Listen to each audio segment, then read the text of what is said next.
Good morning, everybody. Day 3. For those of you who haven't been here before, I'm Bob Buckhorn, the Mayor of Tampa, and this is Chief Jane Castor. This will be a very brief briefing because we really have nothing to say. Everything has been running smoothly. Yesterday was a great day. I'm going to let the Chief talk a little bit about the law enforcement side of things. Obviously, the hurricane has passed us, and our thoughts and prayers are with our friends and family members and mayors along the Panhandle in New Orleans. But everything was running smoothly yesterday. Transportation worked well. There were no log jams, no bottlenecks. The inbound traffic this morning at rush hour was fine. We really have moved completely out of hurricane preparedness. We have shut down all of the sandbag centers. Our comm center and our call center is driven totally by RNC related calls. Yesterday obviously was the opening day of the session. Activity on the street was relatively light, and the session proceeded. I gave a riveting 3-minute speech. They let me stay up there for at least that long, and it was all good. It was a great opportunity to welcome my fellow Americans to Tampa and to tell a little bit about Tampa's story, and I was proud to do that. So other than that, it's been really, really quiet. For those of you who have been out on the street, the police officers have been respectful. The protesters have proceeded with their plans, done so without incident. And we are hopeful that the next 2 days will remain the same, but we are prepared if that doesn't happen. And so we're really excited to be at the halfway point, and really I couldn't be prouder of the city staff who really has been juggling an awful lot over the last couple days and has performed superbly. There has been no dropped balls. The plan that we put in place at the beginning has been executed, and I think executed flawlessly. So Chief. All right.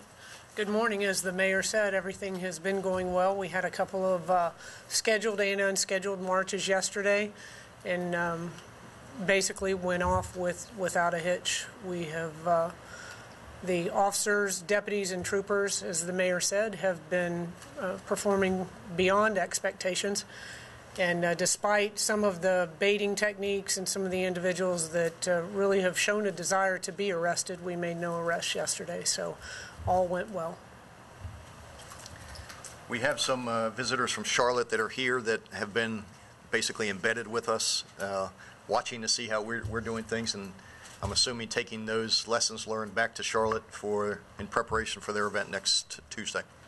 So we'll take any questions. Chief, this is very different from the previous Republican convention. I know we're still in the middle of this, but things have been very peaceful, things have gone very smoothly. What do you attribute that to?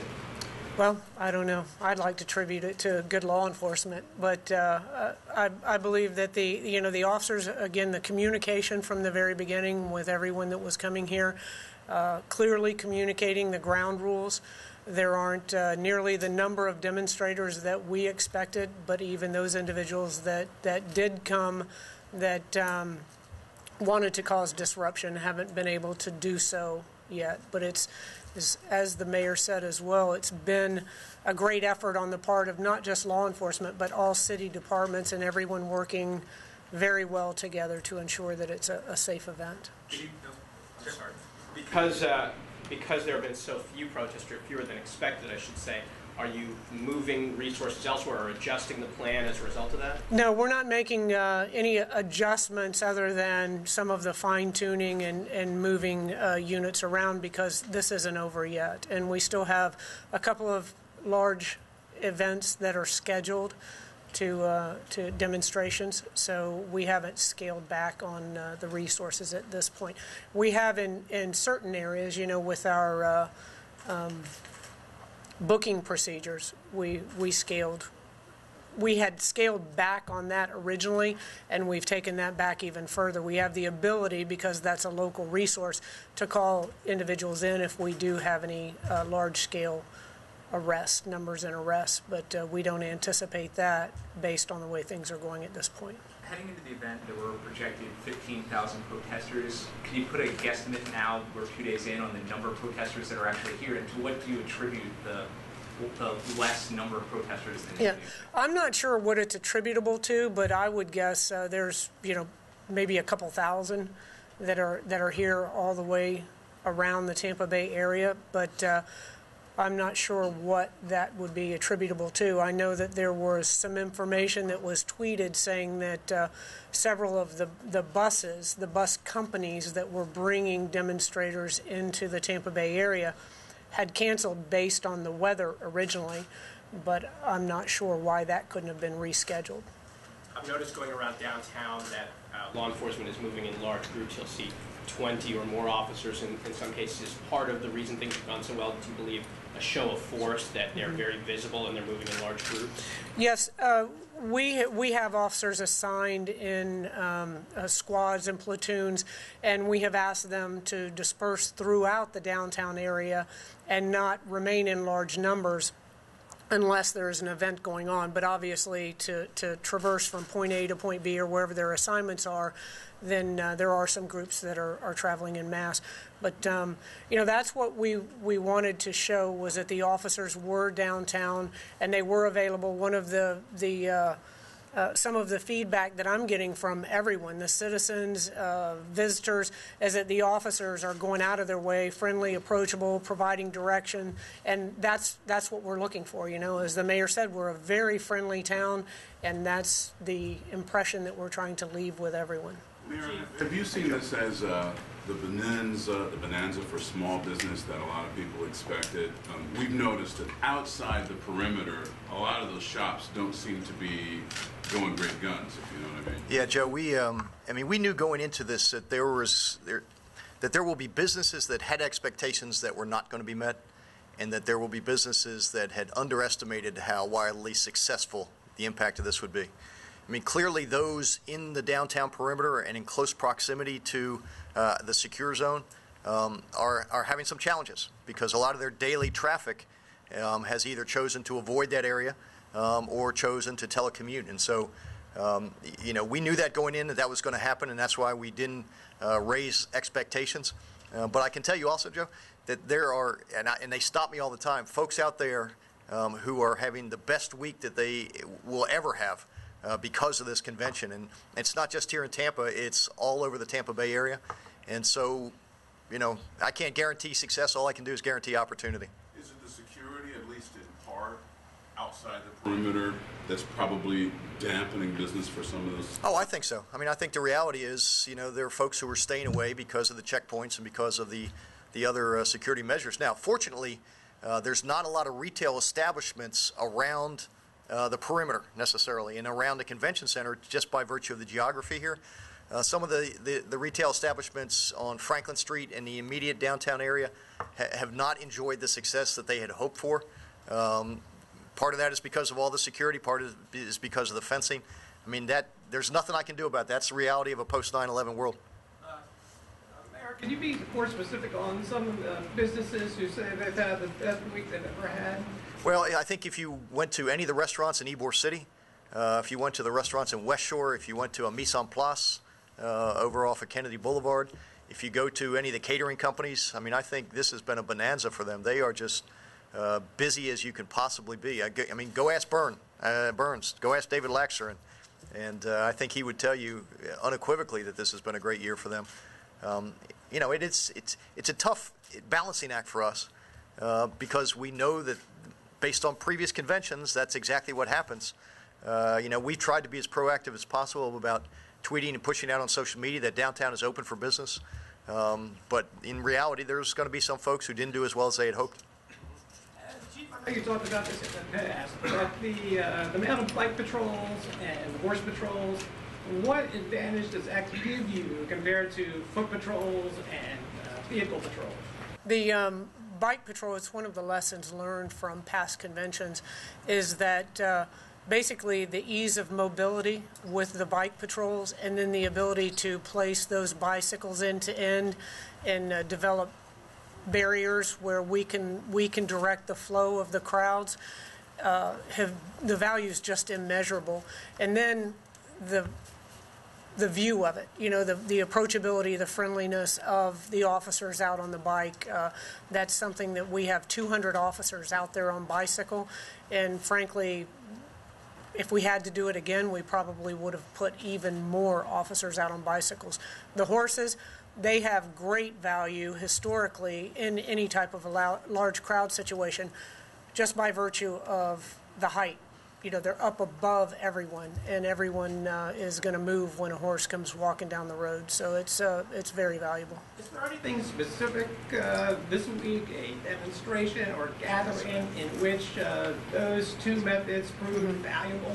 Actually, every single gathering that we have had, if I had to pick one group, it would be the bicycle officers, based on the ease of mobility for them to move all over the downtown area, and then their ability also to direct the flow of crowd movement has just been invaluable for us. Do you anticipate this being a larger part of your patrol itinerary as you go forward beyond the Yes, convention? we've always had a large contingent of officers on bicycles, but the value that this brings to the entire state by virtue of the fact that we have 200 officers. All of those officers were trained and certified, and they're taking all of that equipment back to their jurisdiction. So if you have a small city or a small county that can't afford a bicycle unit, now they're going to have those assets in their community as well. So that is a benefit to law enforcement across the state of Florida. Chief, are you surprised at all by the lack of protest activity, lack of arrests, and does it almost make you worried that it's a little almost too quiet? Yes, yes, yes. And as I said to some of the commanders earlier, I said, you know, nobody's high-fiving anybody in the end zone yet. We're not done. So everything has gone very well. We don't anticipate that it's going to go any differently, but we're prepared. Chief, I saw the Charlotte Police Chief out with you the other day. What are you telling the people from Charlotte? Any sort of broad parameters of advice either of you are giving them about what they ought to be thinking about this? I actually have an earful for Rodney Monroe, for Chief Monroe from Charlotte, on a lot of the things that went very well here, some of the things that we would change, and I've got a lot of tips for him. So I'm gonna schedule a large chunk of his time before the Charlotte Convention, and in the not-for-nothing category, just let him know some of the things that have worked out very, very well for us. Anything you want to share with that? Well, a couple of the things, I'll just give you one small example, is we have the officers assigned to the event zone, and then within that, we have 4 geographic areas that we have all the officers assigned in. And one of the things that we didn't think of, or we did think of it, but we didn't do it, was to color coordinate those officers to what areas they worked. And so, you know, if we get too large of a police presence in one zone, we can call some of those officers off and have them return back to their zones, because we obviously want to have a balanced response to any of these situations, and we don't want to have an overwhelming police presence. And so the ability to call some of those resources back. Joe, from the 30,000-foot level, what I would say to Charlotte and to Mayor Fox is you really have to be fluid and nimble. As much as you'd like to think that all the protesters are going to stay on the parade route and they're going to stay in the viewing area and they're going to comply with your every request, the reality is they are not. And you have to recognize that and understand that this is a very, very dynamic environment, and to not get rattled when things happen that you didn't anticipate. But if you exercise your plan and you train hard and you prepare for this, that fluidity comes, because then you just fall back on your training. And so the spontaneous protests that will occur in Charlotte, just as they have here, have been without incident largely because we adapt. When we adapt on the fly and we deploy on the fly. And so when things occur, like blockages of intersections, we give the protesters an opportunity to state their case, and we respectfully remind them that we're going to let you do this for X amount of time, but at the end of that you need to go. We've given you your platform, you got your picture taken, but now it's time to go. And those things happen daily, and you got to roll with it. I mean, you just got to understand that you got to prepare for that. And if you take a rigid approach to this, that's when you're going to have problems. But if you give these folks an opportunity to vent and to do their thing, and you do it respectfully, but you enforce the law, it works out okay. And so I think for us, that has been a very valuable lesson, and fortunately we trained in anticipation of that, and our folks react accordingly. Has there been property damage through the first 2 days from protesters been graffiti? And is there any guesstimate on in terms of the value of the property damage, how much money and damage there's been? A can of paint. I mean, when we see it, we go down and paint it over, Josh. So it would be hard in terms of staff time and whatnot to make that determination. We probably have a lot of that paint in storage anyway because our graffiti abatement team goes out and does this anyway. So it really has been. Yeah, I would say, yeah. I mean, it would even be on the high end. The infrastructure, I'm sorry, go ahead. I'm just, as the last question, item C's, were there any item C's yesterday? Anything at all of any significant breaks or whatever? Nothing out of the ordinary. We've continued. Nothing out of the ordinary. We have, as I said, in the weeks preceding the RNC and throughout these past few days, have seized a number of items, but nothing out of the ordinary. Chief, is there anything else that you would change or will change when you do this again in 2016? Oh my God! Wait a minute! Yeah. Whoa! Give me at least a week, would you? Seriously though, any other changes? She and I are going to be gone and retired. Right. We will be retired. But I can say that one of the things that we're doing that will be invaluable for whoever hosts these conventions in 2016 is that we are compiling an after-action report that law enforcement will be able to use so that no one has to reinvent this in 2016. Okay. And then one other question, Mr. Mayor. The security preparations, as touched on here, can be a double-edged sword. I mean, you've had very good results so far with protesters. Business finds itself contending with fences and customers and that sort of thing. The security preparations, the number of officers, their presence, and the fences, does it get in the way of Tampa's ability to show off the things that you're most proud of and make the place so special? Curtis Hickson Park, the Riverwalk, the minarets. Those are not quite so visible. No, they're not. But I think in a post 9/11 world, Rick, that's the reality that we deal with. And my primary concern throughout this process is that not only do we put on a great convention for the Republican National Committee, not only do we do the best we can to showcase Tampa and to tell Tampa's story, but that it be safe.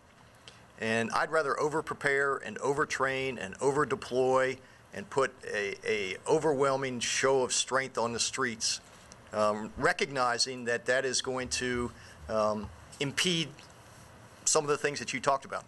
But ultimately, coming out of this, had we not done that, and had we had incidents that the entire world would see over and over again, and had we not prepared the way we did and deployed the way we did, we would have lost in the long run. And so for me, I hope this convention continues to move at the pace that it's going and at the results that we're delivering. And when it's all said and done, I think it will prove that we made the right decision by putting that overwhelming force on the street and sending a message that we weren't going to tolerate it, even if we had to miss some of our better pictures. And are you going to do one of these briefings Friday? I'll be asleep Friday. Yeah, we probably will. Yeah, we probably will. Yeah. Can you describe some of the techniques that the protesters are using to bait officers to try to get a response out of it? Typical, coming up into the officers' faces, chanting, screaming, getting into the personal space, anything that they feel would elicit some type of a reaction out of the officers. Do you have a running number of arrests? That's it? And that would be the Sunday machete incident and the mask incident from Monday? Yes. Not counting the assault at Romneyville on that list? No, okay, 3.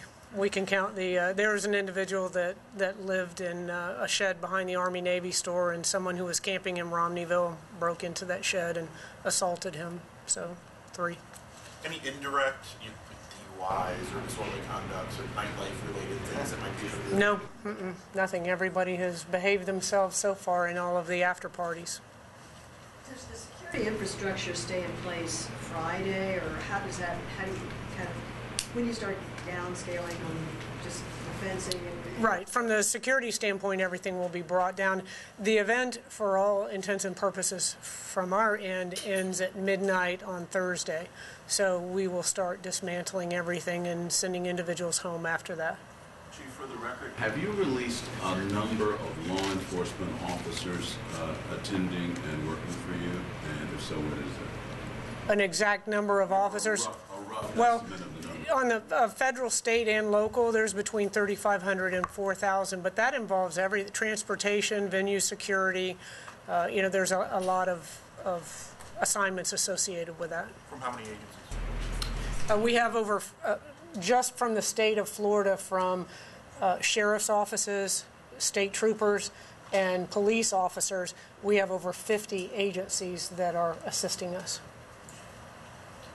Mayor, changing the tone a little bit. Did you see The Daily Show last night? No, I did not. One of the reporters was in a strip club. The other was getting abducted by a giant palmetto bug.